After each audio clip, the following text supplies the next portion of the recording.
Most people think liars manipulate you with obvious tricks, fake tears, dramatic stories, or bold lies. But the smartest liars don't use statements. They use questions, questions that sound innocent, questions that sound logical, questions that make you wonder if the problem is actually you. A liar doesn't want to change the truth. They want to change your perception of the truth. They want you confused. They want you doubting yourself. They want you explaining, defending, apologizing, while they quietly stay in control. And the cruelest part, liars don't need to convince everyone. They only need to convince you, the one person who saw through them. Stoic philosophy teaches that deception thrives where there is emotional reaction. But once you can see the tactic clearly, without ego or fear, the manipulation collapses. So here are questions liars use to manipulate you, and the Stoic mindset that protects your mind from their games. Let's begin. By the way, before we begin, let me talk to you about my Patreon community. Most people suffer in silence because they've got no one around them who truly understands what they're going through. That's exactly why I created the Inner Circle, a private space where you can speak openly, share your personal struggles, and get real one-on-one insight from me. Not the shallow, recycled advice you see online, but deep Stoic guidance tailored to what you're actually facing.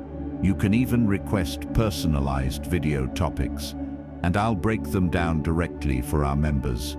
It's not for everyone. It's for people who are done with fake motivation and ready for real growth.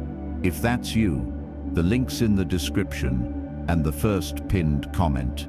1. Why would I lie? This is one of the most calculated, manipulative, and psychologically loaded questions a liar will ever throw at you. Not because it proves anything, but because it forces you to defend your suspicion instead of them defending their honesty.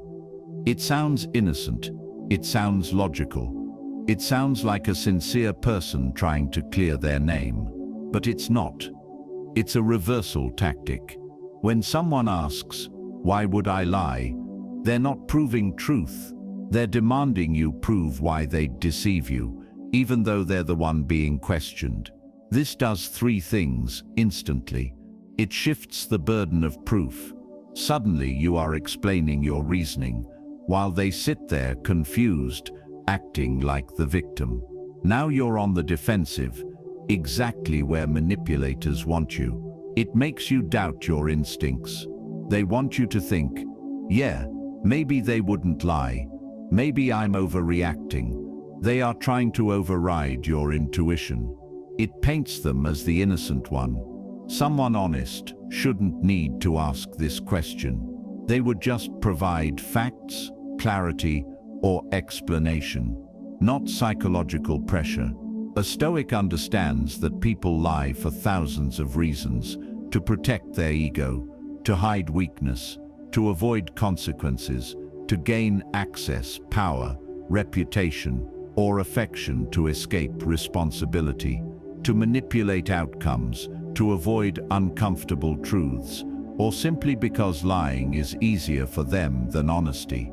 So the question, "Why would I lie?" is not genuine. It's strategic. A liar doesn't want the truth. They want control over the narrative. A Stoic doesn't react emotionally. A Stoic observes the tactic for what it is: deflection disguised as innocence. A realistic example. Imagine you confront a friend about spreading something you told them in confidence. You heard it repeated by someone you barely talked to, word for word. So you ask them calmly, "Did you tell anyone what I said?" And they hit you with, "Why would I lie? What do I gain from lying to you?" They don't say, "No, I didn't." They don't clarify what happened. They don't ask for details. They immediately make you feel irrational for questioning them. But later, you find out the truth. They did say something, not because they hated you, but because they wanted attention, wanted to look like they knew things, or wanted social leverage. And this is the part most people don't understand. Liars lie over the smallest things, not because it's important, but because it's easy. That's why. Why would I lie is a useless question. People lie because it benefits them, sometimes in ways too small or too petty for you to even imagine. A Stoic never ignores human nature. A Stoic never assumes someone won't lie just because they say they wouldn't. Instead of falling for the rhetorical trap, a Stoic returns to facts, patterns, and behaviors because honesty is shown, not argued. And anyone who has to aggressively convince you of their honesty usually doesn't have much of it. 2. Why are you making this a big deal? This question is one of the most manipulative tools in a liar's toolbox because it instantly flips the script. They stop being the person who did something questionable, and you become the person who is overreacting. It's a verbal sleight of hand. When someone asks, "Why are you making this a big deal?" they're not asking for understanding. They're not seeking clarity. They're not genuinely confused. They're doing one very specific thing. They're trying to shrink the problem so they don't have to face the truth. Liars know something most people don't. You don't have to defend a lie if you can make the other person feel stupid for questioning it. This question attacks your emotional intelligence. It pressures you to second-guess your instincts. It turns their wrongdoing into your overreaction. What this question really means, when you translate the psychology behind it, here's what a liar is really saying: stop paying attention to what I did. Your feelings inconvenience me. I don't want to be held accountable. If I make you feel irrational, you'll drop this. Let me downplay the situation so I look innocent. They're not calming the situation, they're controlling it. How liars use this question to manipulate you: 1. They minimize the importance of the issue. If they can convince you it's not a big deal, they don't have to explain, apologize, or change. 2. They reframe your reaction as the real problem. This is classic gaslighting, shifting the blame from the behavior to your response. 3. They pressure you to stay silent. Nobody wants to look dramatic. Liars weaponize that fear. 4. They make their lie seem harmless. If they can shrink the size of the problem, they walk away looking reasonable. 5. They try to guilt you into dropping it. Suddenly you're the one who's starting drama, when in reality, you're just asking a question they don't want to answer. A Stoic perspective. Stoicism teaches something simple but powerful. A person who reacts defensively to a reasonable question is revealing more than they're hiding. If the truth is on your side, you don't have to minimize anything. You don't have to shame anyone. You don't have to twist the narrative. Only liars panic when the light gets too bright. When someone responds with, "Why are you making this a big deal?" they're exposing their relationship with truth. And it's not a healthy one. Stoicism reminds us, if your peace is disrupted, that is a big deal. If your values were crossed, that is a big deal. If the behavior shows a pattern, that is a big deal. If it reveals someone's real character, that is a big deal. The size of the lie doesn't matter. The character behind it does. A realistic example: now imagine someone you're dating suddenly becomes distant. You notice they're texting someone late at night. You ask, "Who are you talking to?" They respond instantly, "Why are you making this a big deal? It's just a friend." But here's the thing, people who have nothing to hide don't try to make you feel ashamed for noticing what's right in front of you. They wouldn't belittle your intuition. They wouldn't mock your awareness. They wouldn't need to protect a friendship by minimizing your concerns. A truthful person explains. A liar deflects. This question is the shield they hold up, when the truth is too uncomfortable to face, and suddenly you look insecure, even though they were the one acting suspiciously. That's manipulation. Stoic clarity.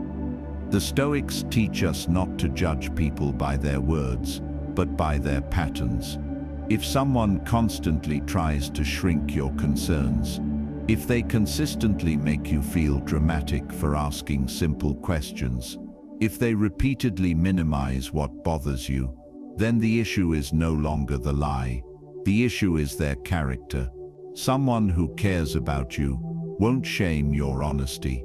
Someone who respects you won't weaponize your calmness. Someone who values you won't turn your clarity into drama. The truth people say, it's not a big deal when they're afraid it is. They say you're overreacting because they need you to underreact.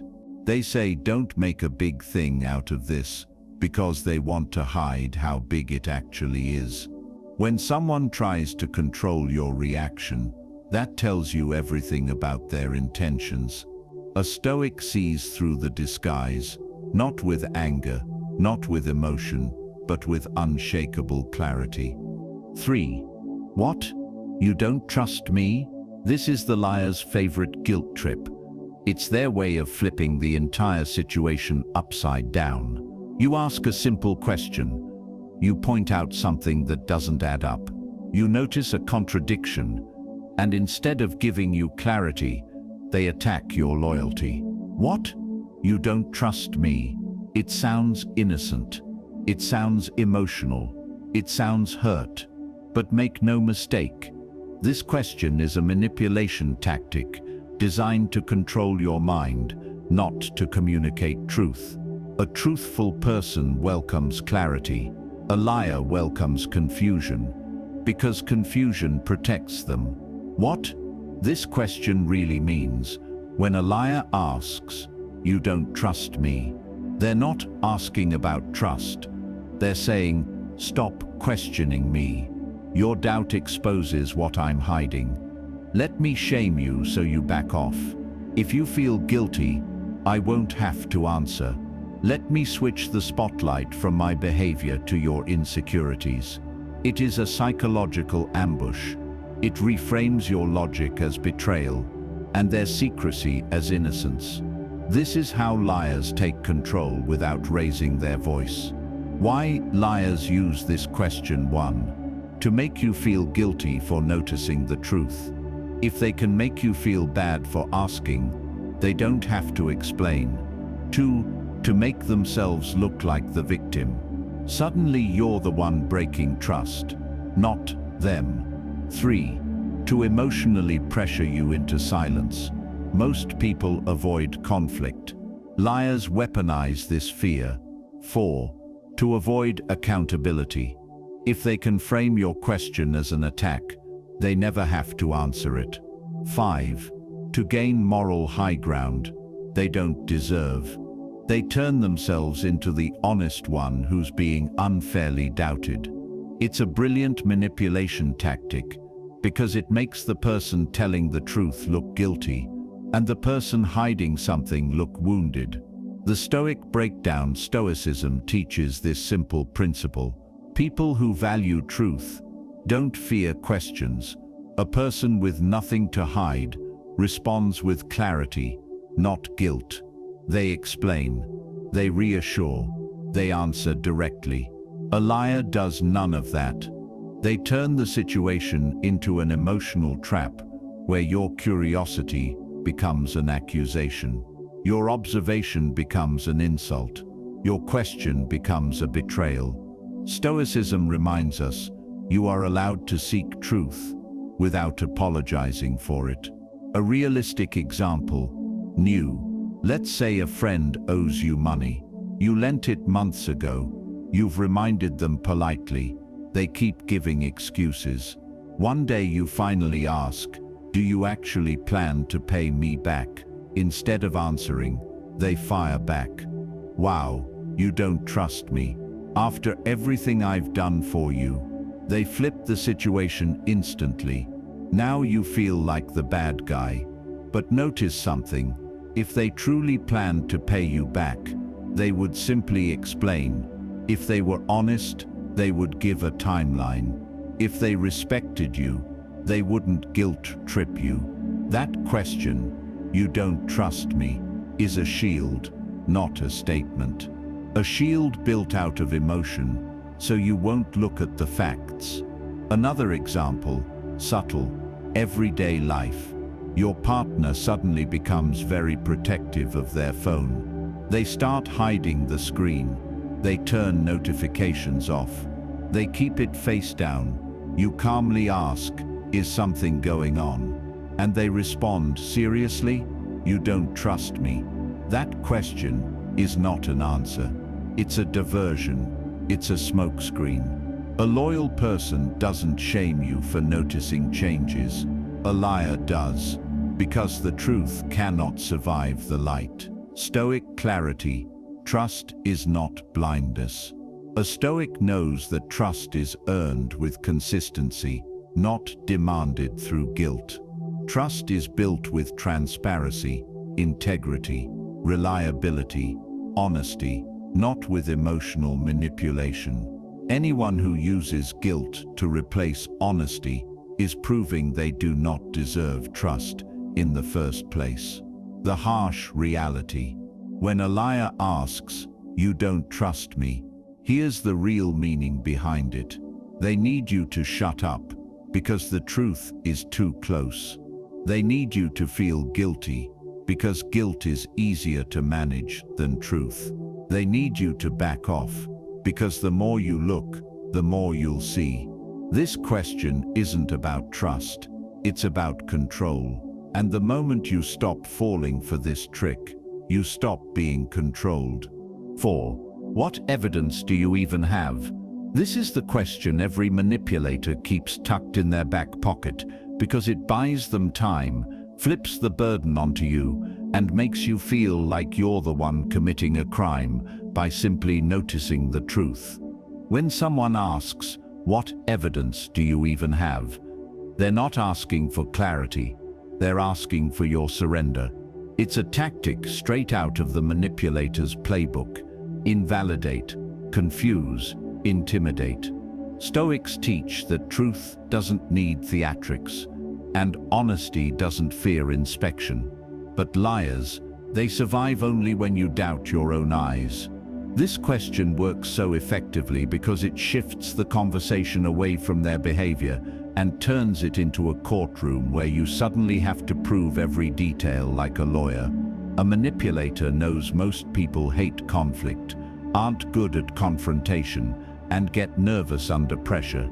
If they can make you feel unsure, the lie lives a little longer. What they're also hoping for is that you'll back down. They expect you to say, "Maybe I don't have proof," and drop the issue. They expect you to prioritize peace over truth. And most people do, because confronting deception feels heavy, uncomfortable, and exhausting. A person with integrity would never react this way. A truthful person clarifies. A liar challenges. A truthful person gives context. A liar demands courtroom-level evidence. A truthful person wants understanding. A liar wants escape. The real danger is psychological. When someone hits you with this line, they're actually pushing you towards self-doubt. They want you to second-guess your instincts, your memory, and your interpretation of events. Once they can make you question your own perception, they don't even need to lie anymore. You'll start gaslighting yourself. Stoicism teaches one fundamental principle: trust what is obviously in front of you. Judge actions, not excuses. If someone's behavior already raised suspicion, the absence of evidence doesn't magically make their actions innocent. You don't need a screenshot to trust a pattern. You don't need a recording to trust your intuition. You don't need proof to walk away from someone who has repeatedly shown inconsistency. Because here's the truth: innocent people want the truth to be clear. Guilty people want the truth to be complicated. Example: Imagine you confront your partner because they've been hiding their phone, turning off notifications, and acting distant. You calmly say, "Something feels off lately." Instead of addressing the behavior, they immediately snap back. What evidence do you even have? Notice what happened. They skipped over the behavior, the emotions, the concern, and went straight to discrediting you. They turned a moment of transparency into a trial, where they suddenly become the victim and you become the accuser. This is not what honesty sounds like. This is what fear sounds like. Fear of the truth coming out. When someone uses this line, understand one thing clearly. They are not defending the truth, they are defending the lie. So the Stoic response is simple. Don't argue, don't justify, don't gather a CSI-level folder of evidence. You don't need to convince a liar of their own lie. You simply observe the behavior, trust your perception, and withdraw your trust. Because anyone who panics at the idea of being understood was never safe to begin with. 5. Can't you take a joke? No, because it wasn't funny. Let me tell you something that's going to make some people mad. This question is how cowards insult you without consequences. Here's how it works. Someone says something cruel. Maybe they mock your insecurities. Maybe they playfully disrespect you in front of others. Maybe they cross a line you've set 100 times. And when you finally speak up, when you say, "Hey, that wasn't okay," suddenly you're the problem. You can't take a joke. You're too sensitive. You need to lighten up. It's manipulation perfected into an art form. I want to give you a real example, because this hits close to home. Let's say you're at a family dinner. Your brother makes a comment about your weight, your career, your relationship status, something he knows is a sensitive topic for you. Everyone laughs uncomfortably. You feel that familiar knot in your stomach. You pull him aside later. "That comment really hurt me." His response: "Dude, relax. I was just joking around. Why are you always so sensitive? Can't you take a joke?" Now watch what just happened. In under 10 seconds, he dismissed your feelings, made you the problem, avoided all accountability, put you in a position where if you keep pushing, you look like the bad guy. Genius, right? Evil, but genius. Here's the raw truth that nobody wants to say out loud. If you're the only one not laughing, it wasn't a joke. It was bullying with an escape route. And here's the part that really gets me. The people who pull this card are never joking.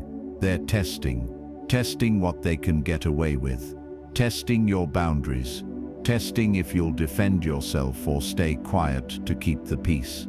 Epictetus, one of the greatest Stoic philosophers, was born a slave. You think he didn't hear, "Can't you take a joke?" when people mocked his position.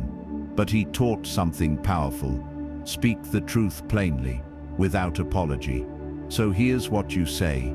If it hurts someone, it stops being a joke. Own what you said. Don't explain.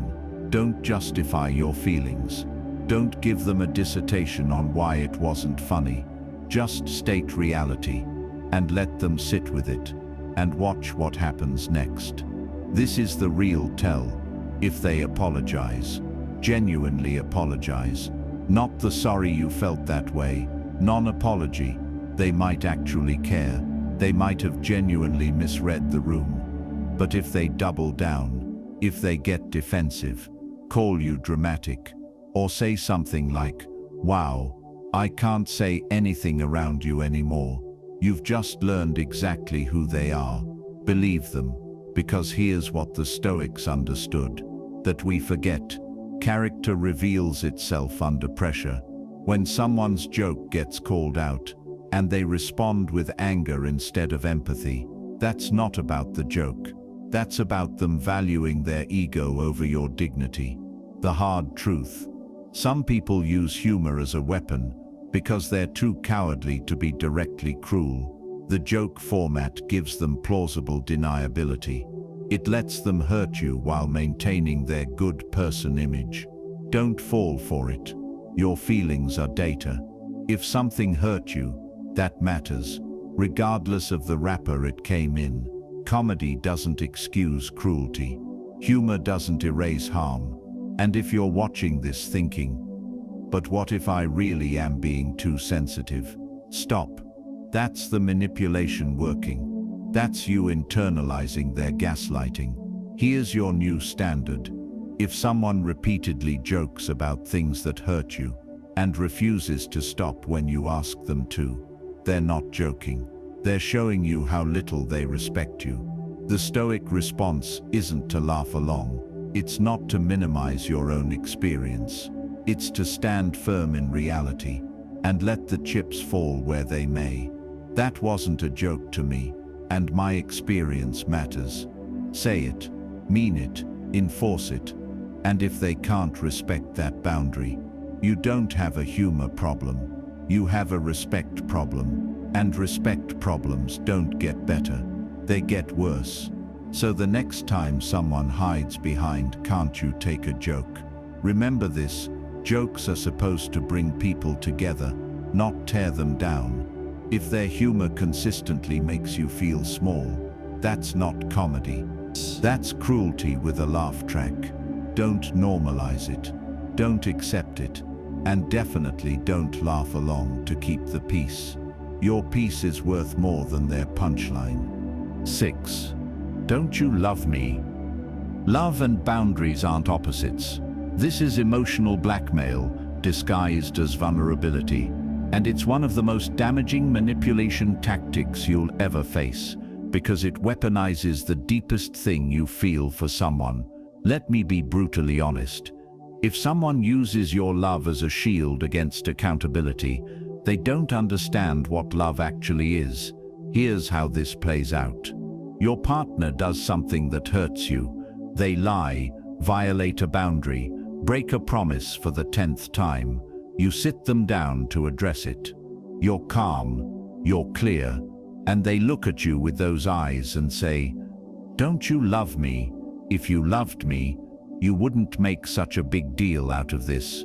You'd just forgive me and move on." Just like that, everything shifts. Suddenly you're not discussing their behavior anymore. You're defending your love. You're proving you care. You're the one showing compassion while they never have to show accountability. It's manipulation at its most intimate and most destructive, because this doesn't just attack your judgment. It attacks your heart. It makes you question the foundation of your relationship. If I really loved them, would I be so upset? Maybe love means accepting their flaws. No, stop. That's the poison talking. The Stoics understood something modern culture forgot. Love without standards isn't love. It's just tolerance with feelings attached. Marcus Aurelius loved his wife, his children, Rome, but he never confused love with permissiveness. The Stoics believed real love demands truth. Real love requires boundaries. Real love holds people accountable because you want better for them, not just from them. Think about it.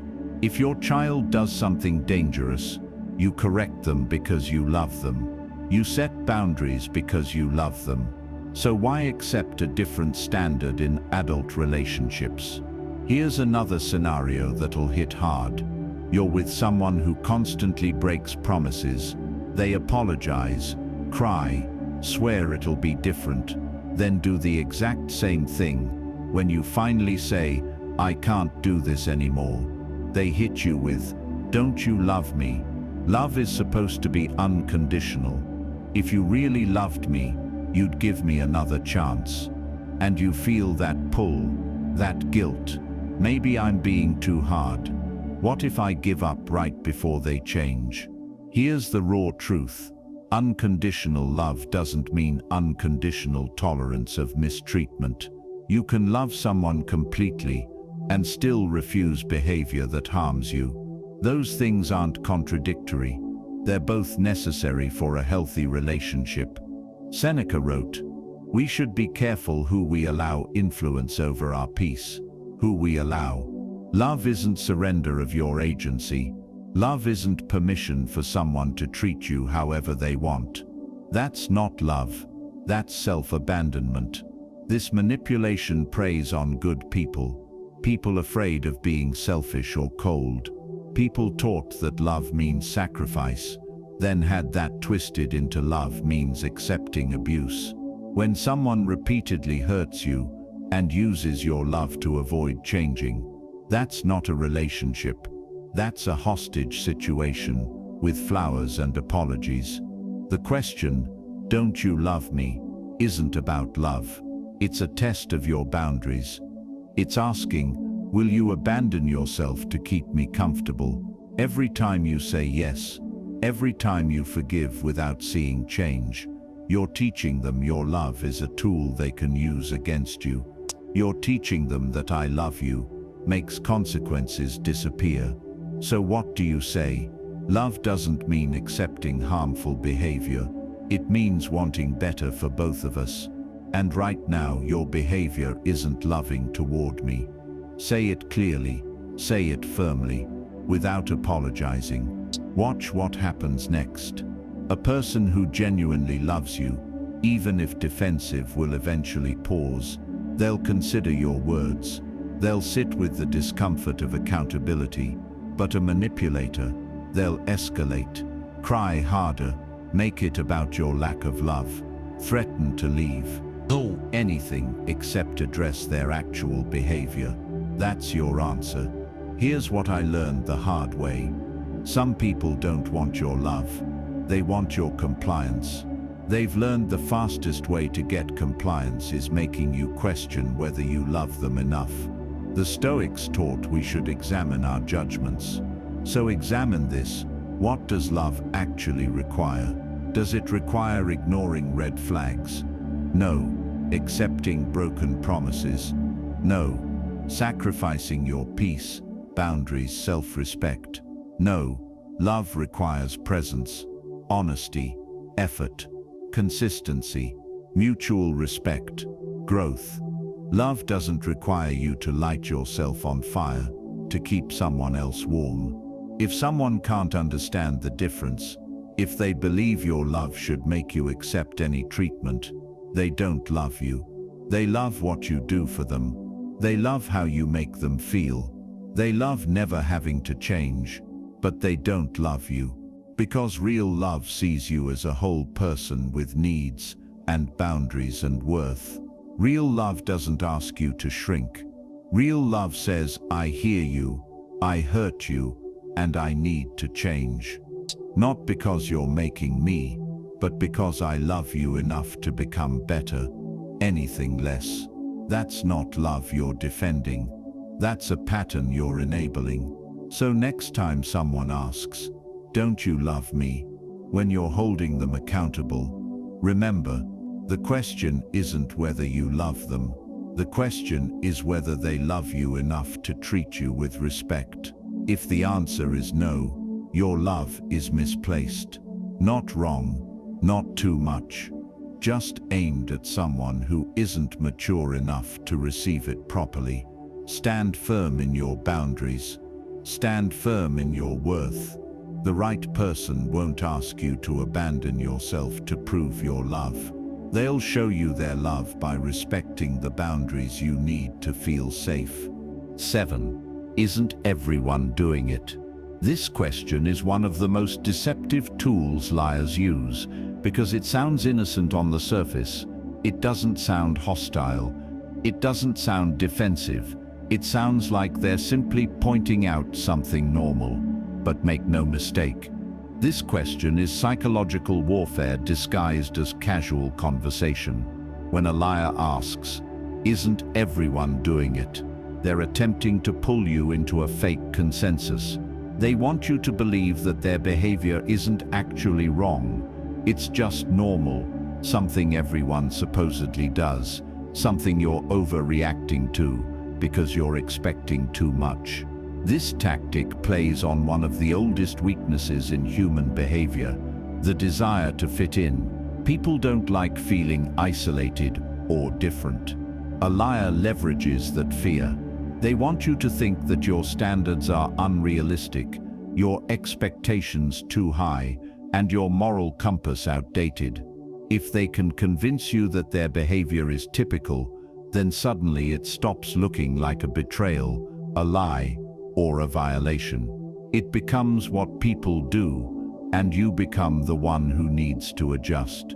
It's a clever reversal. They shift the spotlight away from their wrongdoing and shine it directly on your judgment.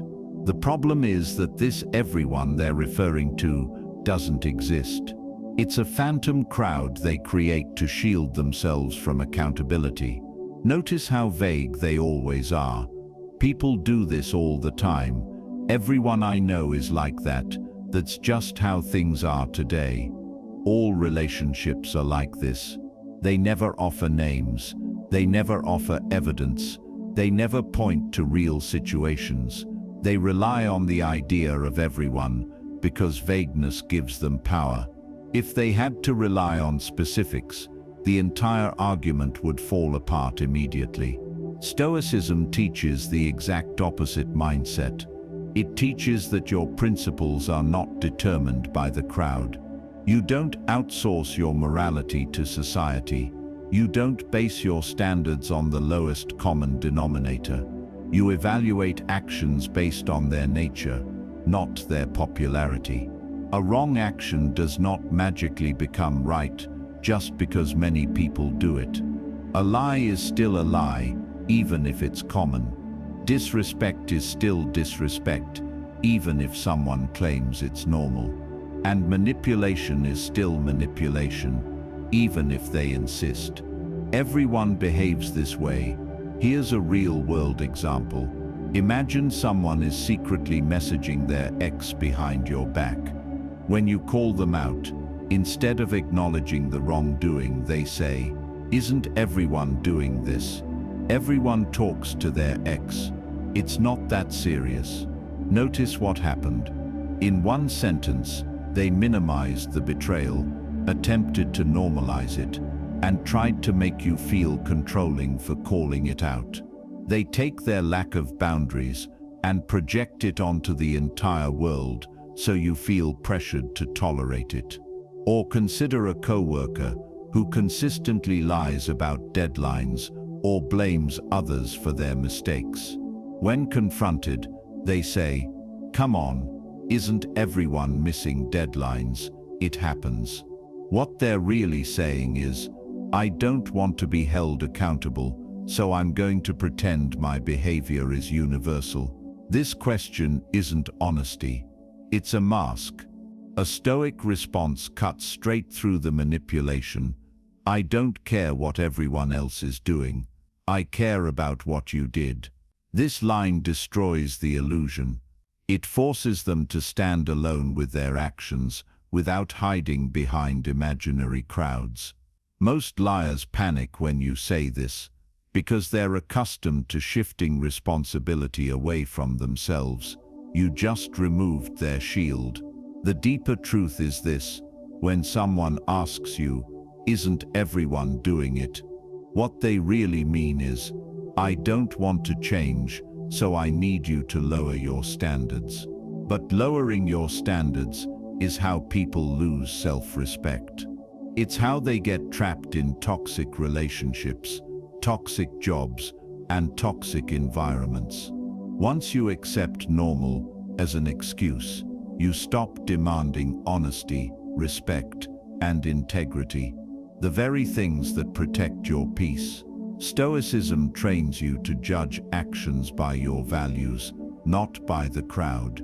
And in a world where so many people normalize low behavior, the ability to stand alone with your principles instantly sets you apart.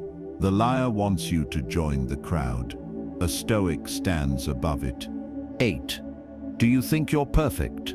This question is one of the most emotionally manipulative lines a liar will ever use, because it has nothing to do with perfection and everything to do with escaping accountability. When a liar asks, "Do you think you're perfect?" they're not asking for your opinion. They're not asking for clarity. They're trying to trap you in a defensive position. It's a psychological ambush.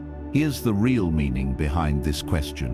If I can make you feel guilty for calling me out, then I don't have to take responsibility for what I did. It's a distraction tactic. Instead of addressing the actual issue, the lie, the betrayal, the inconsistency, the manipulation, they flip the conversation onto you. Suddenly, you're no longer talking about what they did wrong. You're now defending your character, your intentions, and your right to speak up. This question is designed to put you on trial. Liars love this move because it works on people who are self-aware. Good people don't see themselves as perfect. Good people know they make mistakes, so the moment someone accuses them of acting perfect, they hesitate, they soften, they back down. The liar counts on this. They weaponize your humility against you. Stoicism teaches the complete opposite. A Stoic does not need to be perfect to hold others accountable. You don't need to be flawless to notice dishonesty. You don't need to be above human error to recognize that someone hurt you. Imperfection doesn't erase truth. When someone uses this question, they are trying to blur the lines between being human and being at fault. They're hoping you'll confuse the two so deeply that you lose your sense of clarity. A liar uses this question to shift the moral burden. If you call out my mistake, you must think you're better than me. No, that's not how integrity works. Calling out disrespect does not make you arrogant, it makes you aware. Not tolerating dishonesty does not make you self-righteous. It makes you sane. Here's a real example. Imagine someone promises you something important. Maybe they'll pay you back. Maybe they'll show up for something meaningful. Maybe they'll keep a private conversation confidential. And then they completely betray that promise. When you confront them, instead of saying, "You're right, I shouldn't have done that," they go straight to, "Do you think you're perfect? You've made mistakes too. Notice what just happened." They didn't address the lie. They didn't address the broken promise. They didn't address your feelings. They shifted the entire conversation to your flaws. This isn't reconciliation. This is manipulation. Or picture a partner who lies about where they were. You confront them calmly. Instead of answering the question, they reply, "Wow, so you've never done anything wrong. You think you're perfect." Now, this line is a shield, not for the truth, but for their ego. They weaponize your empathy so they don't have to take responsibility. Stoicism gives you the answer. No, I'm not perfect, and I don't need to be, to see that this was wrong. This response destroys the manipulation instantly. You remove the false premise of their question. You refuse to be guilt-tripped.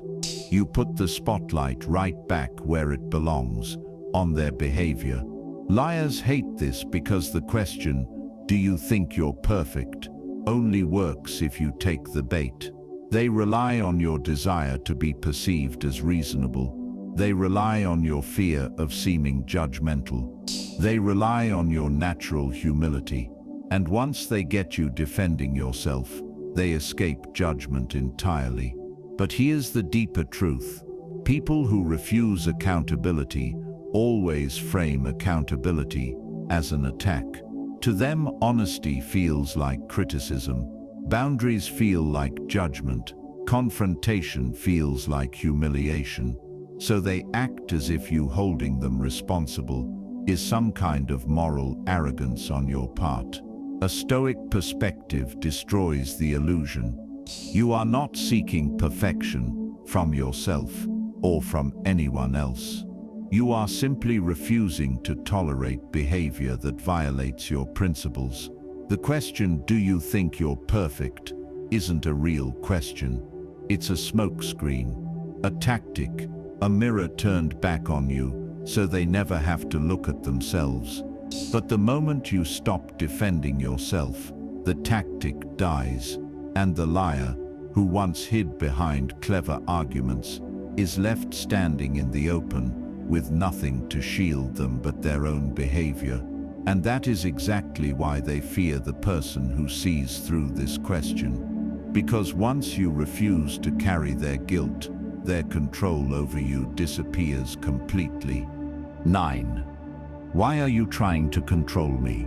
This is one of the most manipulative questions a liar can ask, because it paints you, the person seeking honesty, as the aggressor. It flips the entire moral dynamic in one sentence. Suddenly, you're not someone asking for clarity. You're someone accused of domination, insecurity, or emotional tyranny. And the liar knows exactly what they're doing. When someone asks, "Why are you trying to control me?" the real message behind it is, if I accuse you of being controlling, then I don't have to answer for what I did. It's a strategic retreat disguised as self-defense. They shift the focus away from their actions and onto your intentions. They make themselves the victim. They make you the villain. And if you're empathetic, self-aware, or conflict avoidant, this tactic can hit you like a punch to the chest. Because good people don't want to be controlling. Good people don't want to overstep. Good people value freedom, communication, and fairness. Liars weaponize this goodness. Stoicism teaches that truth cannot be controlled. It can only be revealed. When you ask someone for honesty, you're not trying to trap them. You're trying to understand the reality of a situation. But to a liar, any request for transparency feels like a threat. It exposes the cracks in their story, the inconsistencies in their behavior, the gaps in their narrative. So they accuse you of control, not because you are controlling, but because they fear losing control of the story. Here's what's really happening when a liar uses this question. You ask for clarity. They feel cornered. They need an escape, so they disguise their avoidance as self-protection. "Why are you trying to control me?" becomes a psychological shield, but like all shields used in manipulation, it has holes, and once you see them, you can see right through the tactic. Take a simple real-world example. A partner disappears for hours with no explanation. You calmly ask, "Can you tell me where you were?" A truthful person answers the question. A liar responds with, "Why are you trying to control me?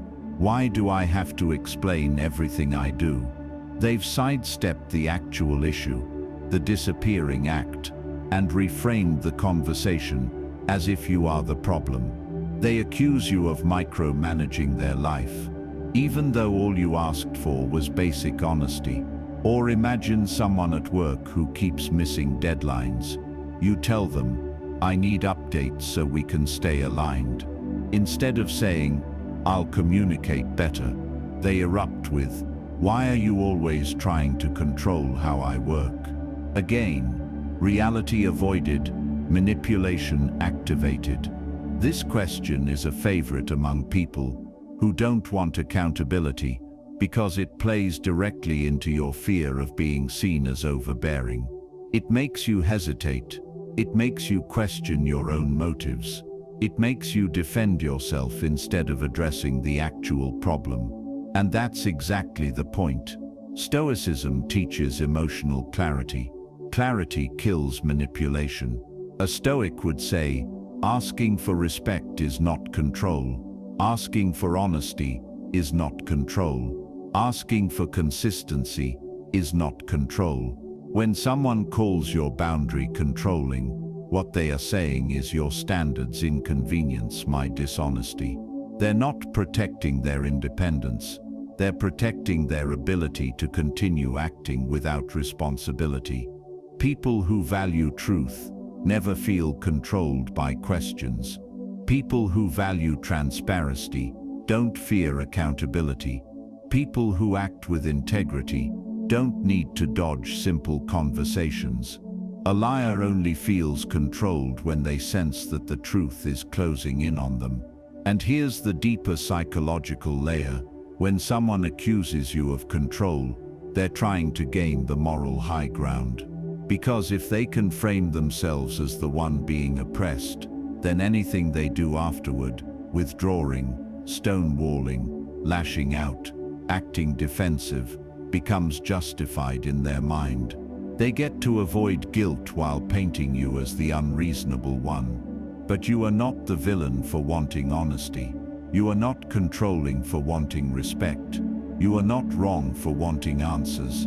A manipulator hopes you'll feel guilty enough to drop the conversation entirely.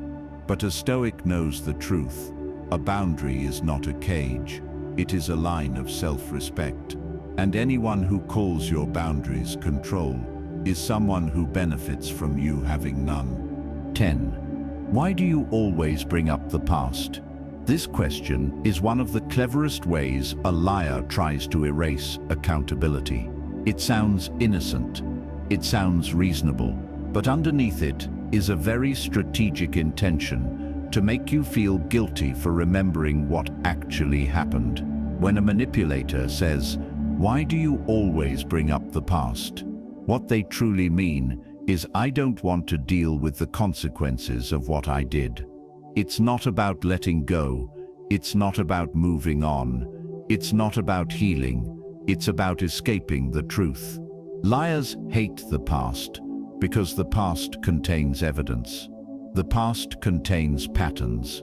The past reveals who they have consistently been, not who they pretend to be today. So they frame your memory as the problem. From a Stoic perspective, the past exists for one purpose: to teach, not to punish, not to trap, not to shame, but to provide clarity and wisdom.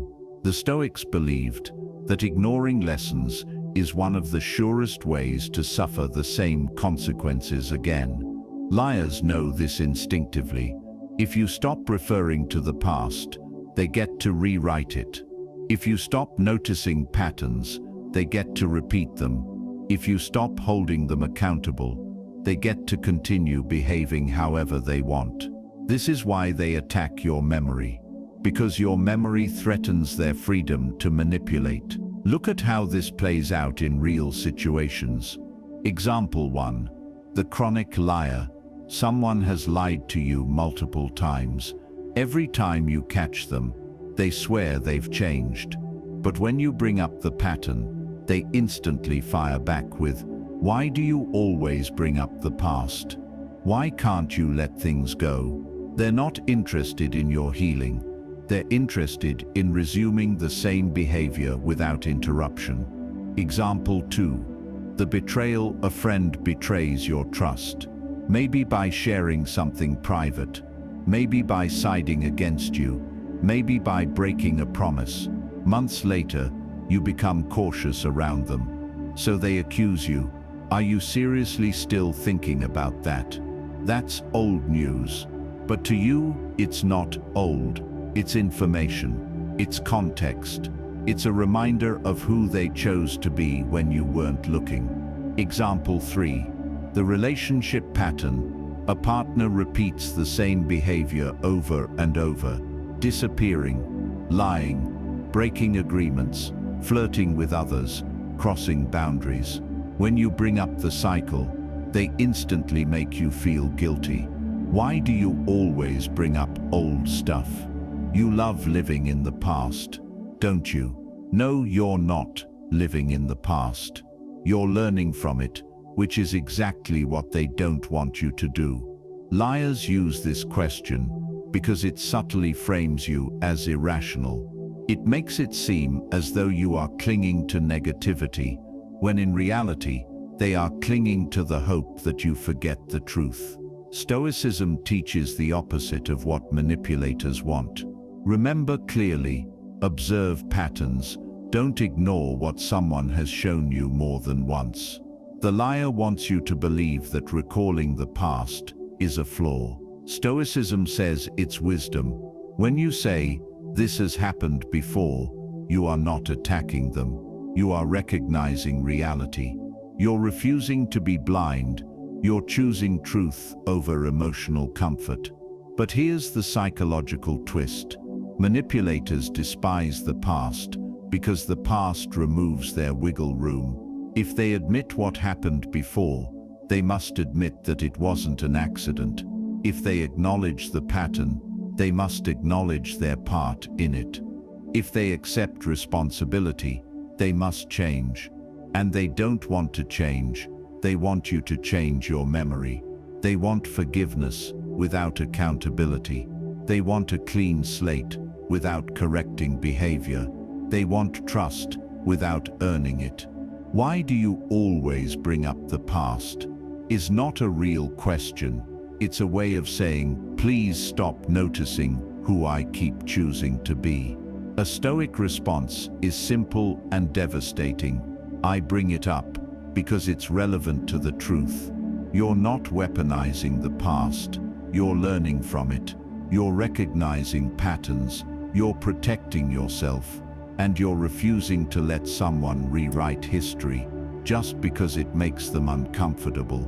Someone who truly respects you won't fear the past. They will learn from it with you. Someone who truly wants to grow won't resent your memory. They'll honor it. Someone who truly values the relationship won't hide behind guilt trips. They'll face what they did and correct it. A liar only fears the past because the past exposes their present. And that's exactly why they want you to forget. Liars survive through confusion, not truth. And the moment you begin to recognize their questions, the traps, the guilt trips, the deflections, their power over you collapses. Because manipulation only works when you don't see it. Once you become aware, once you name it, once you understand how these questions operate psychologically, you become immune. Stoicism teaches that clarity is strength. When you refuse to react emotionally, when you pause, when you observe their intentions instead of their words, you strip the manipulator of their advantage. You stop playing their game. Remember, you don't owe anyone blind trust. You don't owe anyone silence. You don't owe anyone the right to twist your mind just to protect their ego. A person who values truth will face your questions. A person who values you will answer with honesty. Only a liar feels attacked by accountability. So the next time someone tries to guilt trip you, flip the blame or twist the narrative, don't argue, don't explain, don't fall into their emotional maze. Just step back, stay calm, observe the pattern, and let their behavior reveal everything you need to know. Because once you can see manipulation clearly, you don't fight it. You simply walk away from it with your integrity untouched and your peace restored.